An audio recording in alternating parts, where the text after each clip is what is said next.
Hi, we're Immobiliser Fit. Today I've installed a Starline Halo on this 2018 Velar. The way it works, if a thief tries to steal the vehicle, start it up, select a gear, car's going to switch off. As you can see. Now if they try it again, the horn's going to go mad, and the only way to silence it is a code or a phone. So we'll start it up, select our gear, horn's going to go mad, and we'll pop the code in just to silence it.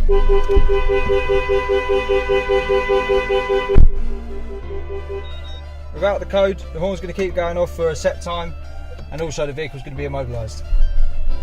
To drive it normally, we'll give it 10 seconds to set. So when you want to start it, normally, start it up.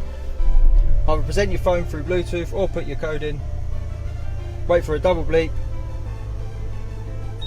And now select the gear. System's disarmed, car doesn't stall, don't hear the horn. To get one of these fitted, give us a call on 0208 212 7393. We're Immobiliser Fit. This is the Starline Halo on a 2018 Velar. Thanks for watching.